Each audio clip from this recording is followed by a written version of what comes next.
Hi everyone, welcome to my channel. मैं हूं शिवानी, लेकर आ गई हूं आप लोगों के लिए एक और कमेंट चर्चा वीडियो। और जिन लोगों को नहीं पता, इस तरह की वीडियो में मैं आप लोगों के कमेंट्स पिक करके उसमें जो भी आपने मुझसे पूछा होता है उस पर आपको रिप्लाई करती हूं। तो अगर आप चाहते हो कि आप भी मुझे कोई कॉमेंट करो और मैं उसको पिक करके आपको रिप्लाई करूँ, तो इस वीडियो के नीचे जो कॉमेंट सेक्शन है वहाँ पर आप अपनी क्वेरी या जो भी आपको पूछना हो वो मुझसे पूछ सकते हो, या फिर मेरी किसी और वीडियो में भी आप हैशटैग कॉमेंट चर्चा करके पूछ सकते हो। आज मेरे पास एक्चुअली बहुत सारे कमेंट हैं, तो जल्दी से आगे बढ़ते हैं वीडियो में और फटाफट मैं आपको रिप्लाई करती हूँ। ये वीडियो पसंद आए तो क्या करना है, लाइक करना है, शेयर करना है और मेरे चैनल को सब्सक्राइब कर लेना है ऐसे ही और वीडियोस देखते रहने के लिए। आइए शुरू करते हैं आज का वीडियो। पहला जो कमेंट है मेरे पास वो है हेमंता राजवंशी का। उन्होंने पूछा है, आप कहाँ रहते हो, आप दोनों के बीच एज गैप कितना है? हम दिल्ली एनसीआर में रहते हैं और मेरे हस्बैंड के बीच में 4 साल का गैप है। दूसरा कमेंट है सुरभि रस्तोगी का। उन्होंने पूछा है, दी please share your hair care routine and also suggest me good serum. Dear, hair care routine पे मैंने सेपरेट में वीडियो बनाई हुई है। आप मेरी स्किन एंड हेयर केयर वाली जो प्लेलिस्ट है उसे चेक करना, और मैंने उसमें स्किन केयर भी बताया है मेरा और हेयर केयर भी बताया। बहुत ज़्यादा मैं कुछ नहीं करती हूँ, बस टाइम से थोड़ी बहुत चीज़ें करती रहती हूँ, तो वो उसमें मैंने एक्सप्लेन की हुई हैं। और दूसरा आपने पूछा गुड सीरम, तो अभी जो मैं यूज़ कर रही हूँ वो लॉरियल एक्सपर्ट का यूज़ कर रही हूँ। इसके अलावा मैंने पहले स्ट्रीक्स का यूज़ किया था, वो भी मुझे अच्छा लगा था। आप कोई भी चूज़ कर सकते हो अपने अकॉर्डिंग। नेक्स्ट जो है मेरे पास कमेंट वो है अभिनव कुमार का। उन्होंने पूछा है, मैम कॉन्फिडेंस कम और सेल्फ डाउट होने के कारण करियर डिसाइड नहीं कर पा रहे हैं, क्या करें? मुझे ऐसा लगता है कि कॉन्फिडेंस और करियर ये दो अलग अलग चीज़ें हैं। कॉन्फिडेंस अगर आपका कम है तो वो और भी चीज़ों में आपका इफ़ेक्ट करता है। आप आगे बोल नहीं पाते हो, स्टेज फियर होता है, कोई क्लास में कुछ बोलना हो, कोई सेमिनार अटेंड करनी हो, हर चीज़ में आपका कॉन्फिडेंस जो है वो लैक करता जाता है।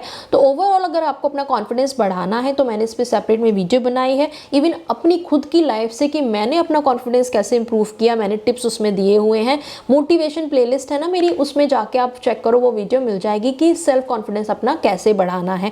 जहाँ तक बात रही करियर की, तो वो आप अपना इंटरेस्ट देखो कि आपका इंटरेस्ट किस तरफ है, कौन सा करियर आपको ज़्यादा अट्रैक्ट करता है। फिर उसके हिसाब से आप ये भी देख सकते हो कि आगे उसमें आप अपना फ्यूचर देखते हो या नहीं। तो थोड़ा सा अपने बारे में खुद जानो, अपने इंटरेस्ट को जानो, आगे चल के उस फील्ड में आपको क्या क्या अपॉर्चुनिटी मिल सकती हैं, उन सब के बारे में जान समझ के और फिर आप अपने लिए चूज़ कर सकते हो। किसी बड़े की सलाह ले सकते हो, या फिर करियर काउंसलर होते हैं उनकी सलाह भी आप ले सकते हो। नेक्स्ट कमेंट है लूसीफर एंथनी का, और इन्होंने पूछा है, suggest any cream which stops hair growth of chest. कोई भी ऐसी क्रीम जो चेस्ट के हेयर ग्रोथ या फिर बॉडी हेयर ग्रोथ को कम कर सकती है and finally hair growth stop हो जाए। भैया अगर ऐसी क्रीम होती ना, तो जो लेज़र ट्रीटमेंट चल रहे हैं, इतने महंगे लाखों का खर्चा करा के लोग लेज़र ट्रीटमेंट कराते हैं ताकि उनकी ग्रोथ कम हो जाए, तो वो फिर इतना खर्चा क्यों करेंगे? ऐसा कोई क्रीम होगा तो वो क्रीम लगा के ठीक ना कर लें, बालों की ग्रोथ स्टॉप कर लें? ऐसी कोई क्रीम, कोई सोप, ऐसा कुछ भी नहीं है। टेम्परेरी बेसिस पे आप अपने हेयर रिमूव कर सकते हो। बहुत सारे मेथड हैं, मेरी इस पे वीडियो है, अलग अलग मेथड कौन से होते हैं हेयर रिमूव करने के, जैसे कि रेज़र है, ट्रिमर है, वैक्सिंग है। उनमें से कोई भी आप मेथड यूज़ करके टेम्परेरी बेसिस पे अपने हेयर्स रिमूव कर सकते हो। परमानेंट अगर कराना है तो आप लेज़र टेक्निक का यूज़ कर सकते हो। उसमें भी पहली ही बार में कोई परमानेंट रिमूव नहीं हो जाते, वो हेयर सिर्फ पतले करता है और उसकी काफ़ी सारी सिटिंग लेनी होती है लेज़र की भी, तब जाके वहाँ पे आपको ऐसा फील होगा कि अभी मेरे हेयर्स नहीं आ रहे हैं। तो अगर आपको परमानेंट रिमूव करने हैं तो आप लेज़र करा सकते हो, और किसी भी लेज़र जो भी क्लिनिक होते हैं वहाँ जाके आप कंसल्ट कर सकते हो। नेक्स्ट जो कॉमेंट है मेरे पास वो है मोमिन अली फिजियो, और ये पूछ रहे हैं, my question is my hair is very frizzy and curly and tangle, so I want smooth hair, so can I use shampoo oil etcetera daily, और which days to get anti frizz hair? Anti frizz के लिए अलग से I think hair cream आती है, वो आप use कर सकते हो। नहीं तो आप सिरम लगा सकते हो, कोई भी सिरम इसीलिए यूज़ किया जाता है बालों में कि थोड़े से फ्रिजी ना रहें, थोड़े स्मूथ रहें, शाइनी रहें। आप हेयर सिरम यूज़ कर सकते हो। और शैम्पू की बात जहाँ तक रही और ऑयल की बात रही, रही, वो तो हमें बेसिकली वैसे यूज़ करना ही होता है। आप हफ्ते में कोशिश करो 2 से 3 बार आप ऑयलिंग कर लो, नहीं इतना नहीं हो पाता तो एक बार तो ज़रूर करनी ही करनी चाहिए। और उसके बाद में शैम्पू भी, जब भी आपको अपने हेयर गंदे लगे, अगर आपके रोज़ हेयर गंदे होते हैं ना, आप जैसे कि बाइक से ट्रैवल करते हैं जो लोग या पैदल चल के जाते हैं, तो धूल मिट्टी की वजह से बाल रोज़ के गंदे होते हैं, तो आप रोज़ भी शैम्पू कर सकते हो। अगर आपके रोज़ गंदे नहीं हो रहे, 2 दिन में होते हैं, 3 दिन में होते हैं, जब भी आपके हेयर्स आपको डर्टी दिखे तभी आपको शैम्पू करना होता है। और फ्रिजी के लिए तो मैंने आपको बता ही दिया। और बाकी आप महीने में एक बार स्पा भी ले सकते हो सैलून जाके, वो भी काफ़ी हेल्प करता है। नेक्स्ट कॉमेंट है कुमार रविंद्र का, और ये बोल रहे हैं दी प्लीज़ टेल मी दैट मैं एक लड़की को 2 ईयर्स क्लास टाइम से लाइक करता हूँ। कोरोना के कारण क्लास क्लोज हो गया और हम लोग मैसेंजर पर टॉक करने लगे। एक दिन मैंने उसको आई लाइक यू बोल दिया तो वो बोली कि हम किसी और को लाइक करते हैं। फिर हमने उसको छोड़ दिया, बट मैसेंजर पर अभी भी टॉक हो रही है कि सडनली एक दिन हमसे व्हाट्सएप नंबर डिमांड कर दी, हमने दे दिया। अब कॉल पर भी बात होती है और पहले से ज़्यादा अब लाइक करता हूँ, बट वो अभी भी बोल रही है कि हम किसी और को लाइक करते हैं। अब मैं क्या करूँ? भैया अपना कटवाना बंद करिए और थोड़े से सेंसेस में अपने आ जाइए कि वो लड़की आपके साथ बस टाइम पास कर रही है, या तो आप भी एज अ फ्रेंड उससे बात कर लिया करो और अपनी फीलिंग्स को दबा दें। और अगर फीलिंग्स हैं मन में और अपना नहीं कटवाना चाहते हो तो प्लीज़ उससे बात करना बंद करो, अपनी लाइफ पे थोड़ा फोकस करो और आपकी लाइफ अच्छे से चल रही होगी, आपका एक करियर होगा, आप कॉन्फिडेंट रहोगे, अपनी लाइफ में अच्छा कर रहे होगे तो गर्लफ्रेंड भी बन जाएगी यार। ऐसे अपना इमोशनल फूल मत बनवाओ, होश में आ जाओ। नेक्स्ट कमेंट है जय जन्नत का। उन्होंने पूछा मैम ब्रेस्ट डेवलपमेंट किस एज तक कंटिन्यू रहती है? ब्रेस्ट डेवलपमेंट टीन एज में होती है और टीन एज में 18, 19, 20 तक की एज में आते आते ब्रेस्ट डेवलप हो जाते हैं पूरी तरीके से। आगे चल के आपकी लाइफ में कुछ ऐसी चेंजेस आएंगे बॉडी में, जब चेंजेस चल रहे होते हैं, हार्मोनल इम्बैलेंस चल रहा होता है, तब थोड़ा सा चेंजेस आते हैं बॉडी में। जैसे कि आपकी जब नई नई शादी होगी तब चेंजेस आ सकते हैं, इसके बाद जब आप प्रेग्नेंट होगे तब आ सकते हैं, जब आप ब्रेस्ट फीड कराओगे अपने बेबी को तब आ सकते हैं, या मेनोपॉज के टाइम पे भी चेंजेस आते हैं। तो आगे चल के थोड़े बहुत 19-20 का फ़र्क चलता रहता है, बाकी जो इनिशियल ग्रोथ होती है वो टीनेज में ही हो जाती है।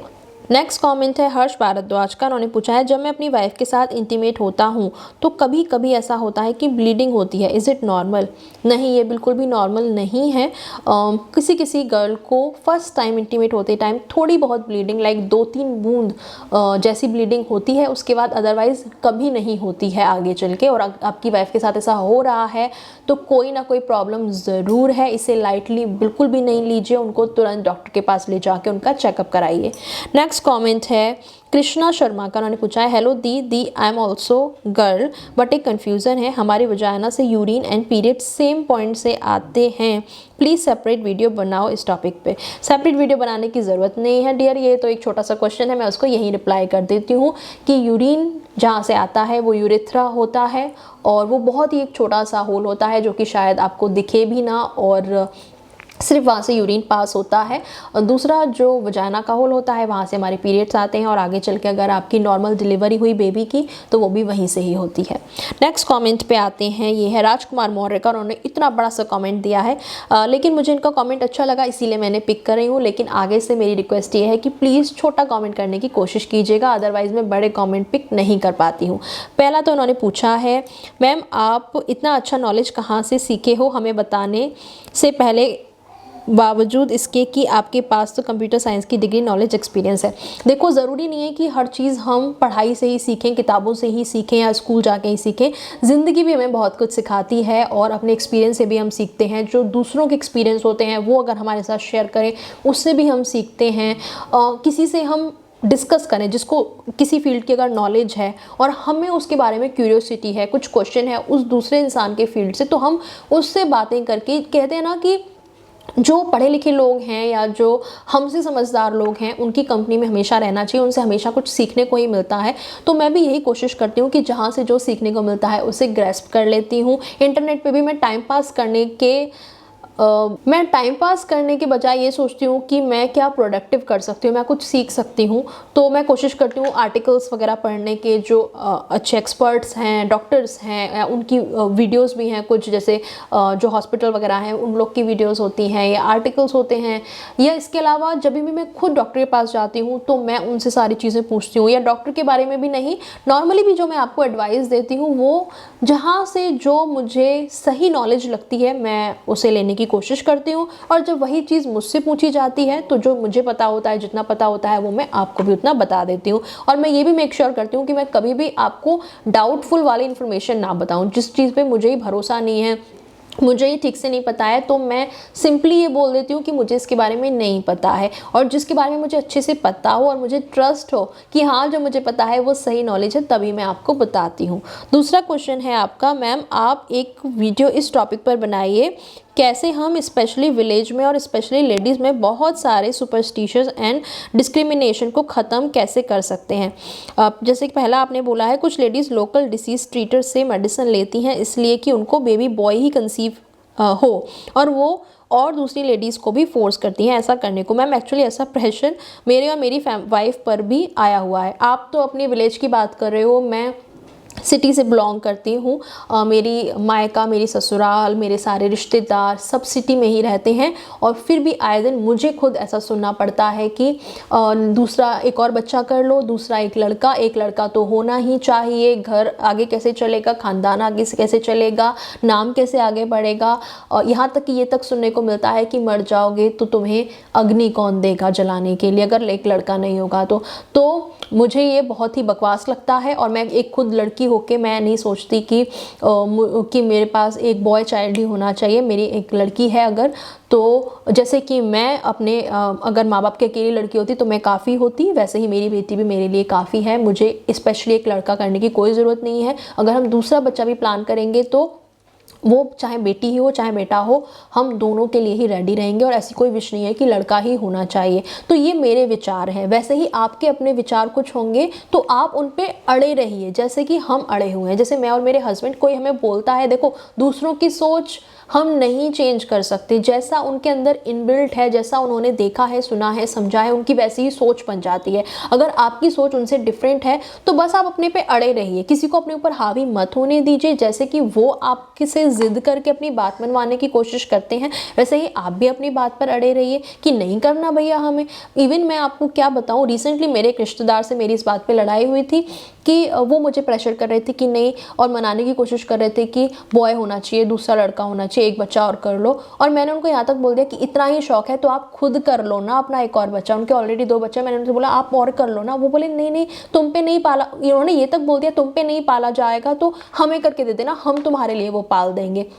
तो ऐसी ऐसी बातें सुनने को मिलती रहती हैं मुझे खुद शहर में रह के। जैसा कि आप बोल रहे हो कि विलेज में ये सब होता है, तो डेफिनेटली सबके साथ ऐसा होता है, कोई विलेज कोई शहर इसमें कुछ नहीं है। जैसी लोगों की सोच है वो हर जगह उसे कंटिन्यू करते हैं। शहर में आके भी ऐसा नहीं है कि शहर वालों की सोच बहुत अच्छी हो जाती है या 4 पैसे आ गए तो सोच बदल जाती है। बस अगर आपको जैसी अपनी सोच है वो अपनी रखनी चाहिए, अपने फैसले पर रहना चाहिए, दूसरों को अपने ऊपर हावी मत होने दो। आप कुछ दूसरों से हट के करोगे ना, उनको प्रॉब्लम होगी, वो 4 बातें बोलेंगे, उन पे ज़्यादा ध्यान मत दो। जो अपने लिए आपने डिसाइड किया है वो अड़े रहो उस पर, ठीक है। चलिए नेक्स्ट कमेंट पे बढ़ते हैं। ये है सॉफ्ट हार्ट बाय विष्णु। उन्होंने पूछा है happy Diwali to you and your family. आपको भी सेम टू यू। क्या प्रेगनेंसी होने के बाद कभी कभार ब्लीडिंग हो सकती है, ये नॉर्मल है या फिर कोई टेंशन की बात है? ये बिल्कुल भी नॉर्मल नहीं है। प्रेगनेंसी में ब्लीडिंग नहीं होती है। पीरियड्स के भी क्वेश्चन आता है क्या पीरियड्स होते हैं? नहीं होते हैं, ब्लीडिंग नहीं होती है। प्रेगनेंसी में अगर ब्लीडिंग हो रही है तो ये बहुत बहुत ज़्यादा टेंशन की बात है। आपको तुरंत डॉक्टर के पास जाना चाहिए, कंसल्ट करना चाहिए। नेक्स्ट कमेंट है अंशिका का। उन्होंने पूछा है मैम क्या फेशियल रेजर सही है? कुछ यूट्यूबर्स कहते हैं सही है बट कुछ मना करते हैं, प्लीज़ आंसर। सच ही बोलूँ तो मैंने उसकी वीडियोस देखी थी लोगों को यूज़ करते हुए, बड़ा मेरे मन भी किया कि मैं यूज़ करके देखती हूँ, लेकिन नहीं यूज़ किया मैंने। क्योंकि यार हम नॉर्मल जब रेज़र यूज़ करते हैं अपनी बॉडी पे भी, कभी मैं बॉडी पे भी बहुत अवॉइड ही करती हूँ यूज़ करना। कोशिश यही करती हूँ कि मैं वैक्सिंग कराऊँ तो कि वो ज़्यादा चलती भी है और उससे प्रॉपर हेयर ग्रोथ भी रहती है। कभी कभार अगर आपने रेज़र यूज़ कर लिया या ट्रिमर यूज़ कर लिया या कुछ और तरीका ऐसे यूज़ करें ना, तो उससे कभी कभी ऐसा होता है कि इनग्रोन हेयर आने शुरू हो जाते हैं, अजीब सी हेयर ग्रोथ हो जाती है। तो यही सब सोच के मैंने तो आज तक ट्राई नहीं किया है। अगर आप ट्राई करो तो मुझे बताना कभी, और मैं रिकमेंड अपनी तरफ से आपको नहीं करूँगी बिल्कुल भी, जो चीज़ मैंने खुद यूज़ नहीं करी। ट्रिमर आप यूज़ कर सकते हो, या फिर आप वैक्स करा सकते हो, फेस वैक्स अलग से आती है वो करा सकते हो, थ्रेडिंग करा सकते हो, ये सब चीज़ें आप कर सकते हो। बाकी आपकी अपनी मर्ज़ी, अगर ट्राई करके देखना है तो रेज़र पर बहुत ध्यान से, क्योंकि कट वट लग गया अगर फेस पे तो बहुत दिक्कत हो जाएगी, बहुत गंदा लगेगा वो, और मार्क भी अगर उसका छूट गया तो अजीब लगेगा। तो प्लीज़ ध्यान से सोच समझ के ही यूज़ करना। नेक्स्ट कमेंट और कोई नहीं है मेरे पास। फाइनली हमारे सारे कमेंट ख़त्म हो गए हैं। जैसा मैंने आपको वीडियो के पहले भी बोला कि पसंद आई हो वीडियो और मुझसे जुड़े रहना चाहते हो तो वीडियोस को मेरी लाइक कर दिया करो, चैनल को सब्सक्राइब कर लेना और बेल आइकन को भी ज़रूर प्रेस करना, ताकि जब भी मेरी कोई नई वीडियो आए ना तो आपको नोटिफिकेशन मिल जाए। और भी कोई कमेंट हो आपका, कुछ पूछना चाहते हो मुझसे, कुछ डिस्कस करना चाहते हो, तो इस वीडियो के नीचे कॉमेंट सेक्शन में अपने कॉमेंट्स आप छोड़ सकते हो। आज के लिए इतना ही, मैं चलती हूँ, मिलूंगी आपसे अगले वीडियो में एक नए टॉपिक के साथ। तब तक के लिए बाय बाय, टेक केयर।